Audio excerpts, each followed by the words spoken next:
कहानी शुरू होती है एक कोट से जो बताता है कि ये कहानी है दो सोल्स की जो एक दूसरे को ढूंढ रहे हैं पर उन्हें खुद नहीं पता, क्योंकि भले ही कोई कितना भी अकेला या कमज़ोर महसूस क्यों ना करे, मगर जादू हर जगह होता है और हमें बस यकीन रखना होता है। फिर हम देखते हैं एक डॉग को जो एक खंडर सी जगह में जाती है। वहाँ उसके पपीज होते हैं, वो आपस में खेल रहे होते हैं, मगर डॉग कैचर आके उन्हें अपने साथ ले जाते हैं। लेकिन एक पपी जो रेड कलर का होता है वो पीछे छूट जाता है। वो उनके पीछे जाता है मगर दरवाज़ा बंद होने की वजह से वहीं रह जाता है और रोने लगता है। दूसरी तरफ स्कूल में एमिली के क्लासमेट्स उसका रोज़ मजाक उड़ाते हैं। वो घर आती है और उसकी माँ उसे बताती है कि वो कुछ दिनों के लिए काम से बाहर जा रही है तो उसके लिए एक बेबी सीटर को हायर करेगी। लेकिन एमिली उसे स्कूल के बारे में बताती है तो उसकी माँ उसे बोलती है कि जो लोग दुनिया से अलग होते हैं वही कुछ बड़ा करते हैं। फिर एमिली स्कूल में हो रहे चैरिटी इवेंट के लिए कैंस कलेक्ट करने चली जाती है। फिर हम देखते हैं केसी को जो एमिली का चाचा है। वो वैन में रहता है क्योंकि उसके पास रहने को फ्लैट नहीं है। वो इंटरव्यू के लिए जाता है लेकिन लेट होने की वजह से रिजेक्ट हो जाता है। इधर एमिली अपने नेबरहुड से कैंस कलेक्ट करती है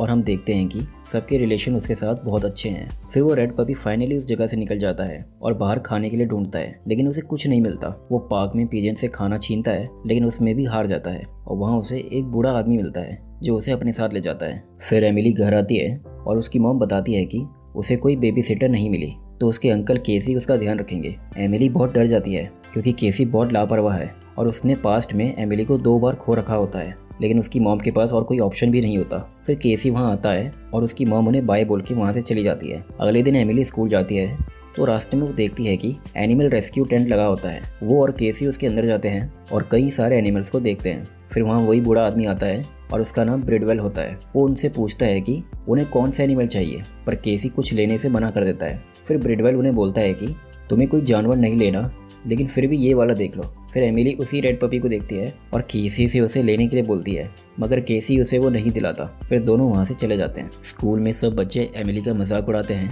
क्योंकि वो चैरिटी के लिए कैंस लाई होती है, मगर ओवन उसका साथ देता है और फिर वो क्लास में जाते हैं। एमिली के कैंस का बैग फट जाता है और सब उस पर हंसते हैं और उसे बहुत बुरा लगता है। वो घर आती है और बहुत उदास होती है। फिर वो नेट पे ब्रिडवेल के एनिमल रेस्क्यू के बारे में देखती है पर उसे कुछ नहीं मिलता और उसे उसके बैग से कुछ आवाज़ आती है। वो देखती है तो उसमें वही रेड पपी निकलता है। वो उसे देख के शॉक हो जाती है क्योंकि वो पूरे दिन उसके बैग में था। फिर वो उसका नाम रखती है क्लिफर्ड और वो उसके पूरे कमरे का सर्वे लेता है और उसे परेशान करता है। क्लिफर्ड काफ़ी भूखा होता है तो एमिली उसके लिए कुछ खाने का लेती है, लेकिन वो दूसरे कमरे में चले जाता है और केसी का खाना चुराता है। फिर थोड़ी देर में दोबारा चुराने आता है तो केसी उसे देख के डर जाता है और एमिली भी गुस्सा होता है कि उसके मना करने के बाद भी वो पपी को घर ले आई।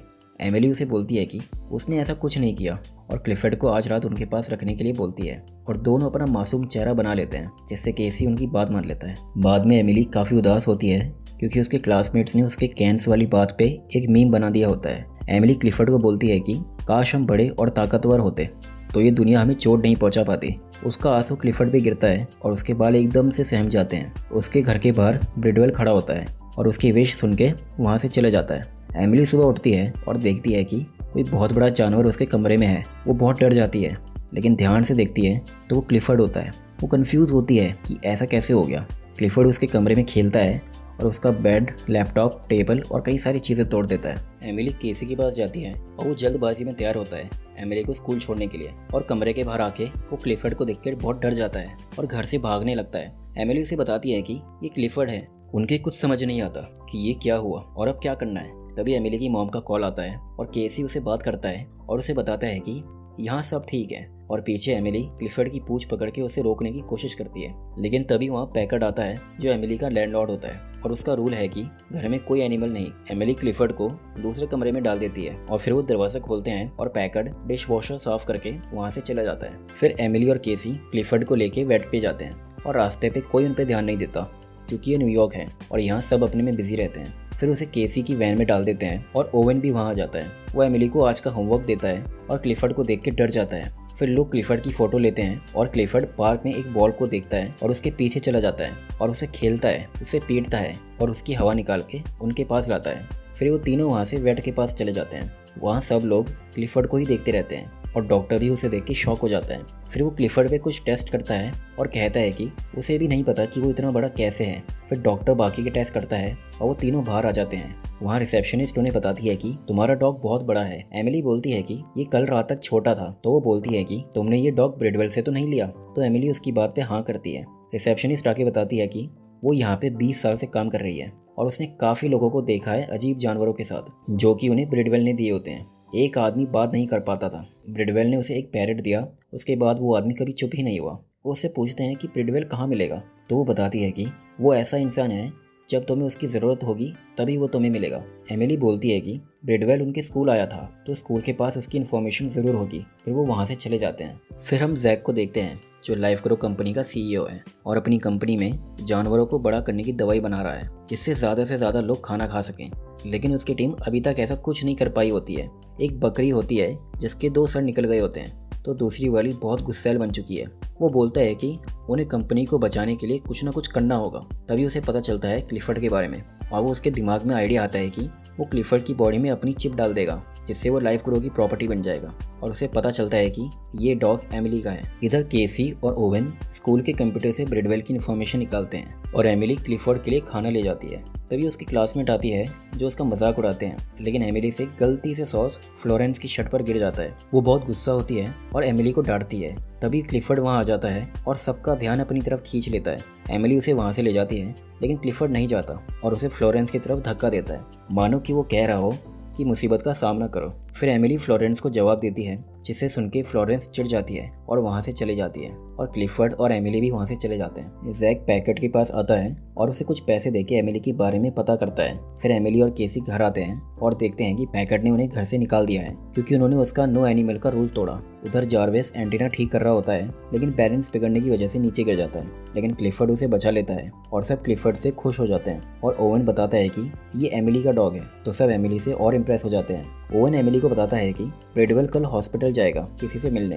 तभी वहाँ जैक आता है और एमिली से बोलता है कि क्लिफर्ड उसका डॉग है, उसकी लैब से भागा हुआ, और एमिली को इसके बदले कुछ पैसे देता है और जैक का आदमी क्लिफर्ड पे अपनी चिप लगा देता है। एमिली समझ जाती है कि कुछ गड़बड़ है और क्लिफर्ड को भागने के लिए कहती है। क्लिफर्ड वहाँ से भागता है और एमिली और ओवन उसके पीछे जाते हैं। केसी और बाकी लोग जैक के आदमियों से निपटते हैं और एमिली और ओवन क्लिफर्ड को वैन में डाल के वहाँ से भागते हैं और जैक के लोगों से बचते हुए ओवन के घर चले जाते हैं। वहाँ वो सेफ होते हैं। फिर केसी को एमिली की मॉम का कॉल आता है, जो उसे बताती है कि एमिली के स्कूल से फ़ोन आया था कि वो आज स्कूल नहीं आई। फिर केसी उसे बताता है कि ऐसा कुछ नहीं है और पीछे ओवन का डॉग क्लिफर्ड के साथ खेलता है और क्लिफर्ड उसे मुंह में डाल देता है, फिर बाहर निकालता है। फिर वो न्यूज़ में देखते हैं कि जैक पुलिस की मदद लेता है क्लिफर्ड को पकड़ने के लिए। फिर ओवन के डैड आते हैं और क्लिफर्ड को देख के एक सोल्यूशन देते हैं कि वो उसे शंघाई में उनके 500 एकड़ के फार्म हाउस में रख सकते हैं। वहाँ बहुत सारे जानवर भी हैं, तो उसे अकेला फील नहीं होगा। केसी इसके बारे में एमिली से बात करता है, लेकिन वो नहीं मानती। अगले दिन वो ब्रिडवेल से मिलने हॉस्पिटल जाते हैं, तो उन्हें पता चलता है कि ब्रिडवेल मर चुका है और एमिली बहुत उदास हो जाती है, क्योंकि उनकी आखिरी उम्मीद भी खत्म हो चुकी होती है। वहाँ वैन में ओवन दरवाज़ा खोल देता है, जिससे क्लिफर्ड बाहर आता है और लोग उसे देख के पुलिस को कॉल कर देते हैं। फिर वो चारों वहाँ से चले जाते हैं और एमिली दिल पर पत्थर रखकर क्लिफर्ड को शंघाई भेजने का डिसीजन लेती है। फिर वो क्लिफर्ड को बोलती है कि दुनिया को अलग लोग पसंद नहीं आते और उसे बाय बोलती है और उसकी बोट चली जाती है। वो दोनों बहुत इमोशनल हो जाते हैं। अगले दिन उन्हें पता चलता है कि हॉस्पिटल में जो आदमी मरा वो ब्रिडवेल नहीं बल्कि कोई और था। वो दोनों काफ़ी खुश होते हैं और ओवन भी वहाँ पे आ जाता है और उन्हें बताता है कि ब्रिडवेल मैनहट्टन पार्क में है। वो सब बहुत खुश हो जाते हैं, पर उन्हें पता चलता है कि जैक की कंपनी ने क्लिफर्ड को पकड़ लिया है और वो लाइफ ग्रो जाने का प्लान बनाते हैं और उनके साथ बाकी लोग भी आ जाते हैं। फिर सब वैन से जाने की तैयारी करते हैं। तभी केसी को एमिली की मॉम का फ़ोन आता है, क्योंकि क्लिफर्ड और एमिली की फ़ोटो हर न्यूज़ चैनल पर आ रही थी।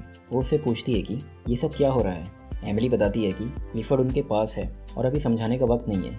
एमिली खुद के लिए स्टैंड लेती है और उसके अंदर कॉन्फिडेंस भी आ जाता है और फिर सब लाइफ ग्रो के ऑफिस जाते हैं। दोनों जारविस जैक को डिस्ट्रैक्ट करते हैं और बाकी सब पीछे के दरवाजे से अंदर चले जाते हैं और गार्ड्स को मार के क्लिफर्ड को लेके सबके बीच से मैनहट्टन पार्क जाते हैं। एमिली क्लिफर्ड के ऊपर बैठ के उसे डायरेक्शन देती है और वो ब्रिडवेल के पास पहुंचती है और उसे क्लिफर्ड को वापस छोटा करने के लिए बोलती है, मगर ब्रिडवेल बोलता है कि ये उसका प्यार है जिसने क्लिफर्ड को इतना बड़ा किया। फिर वहाँ पुलिस आती है, लेकिन एमिली उन्हें समझाती है कि क्लिफर्ड उसका पेट है और वो बिल्कुल भी खतरनाक नहीं है, बस थोड़ा अलग है। और उसे किसी ने बताया था कि जो लोग अलग होते हैं वही दुनिया बदलते हैं। सब लोग एमिली के सपोर्ट में आ जाते हैं, लेकिन वहाँ जैक आता है और बोलता है कि ये डॉग उसका है, चाहे तो टेस्ट करके देख लो। फिर ऑफिसर टेस्ट करते हैं और मशीन में नाम एमिली का आता है। जैक बिल्कुल नहीं समझ पाता कि ऐसा कैसे हुआ। पुलिस चीफ जैक को अरेस्ट करते हैं। तब पता चलता है कि ब्रिडवेल कोई नॉर्मल इंसान नहीं, लोगों की तकलीफ और अकेलापन दूर करने वाला एक एंजल है। फिर वो वहाँ से चला जाता है और बाकी सब लोग क्लिफर्ड के साथ फोटो लेते हैं और केसी उसके ऊपर बैठ जाता है। तभी क्लिफर्ड बॉल देखता है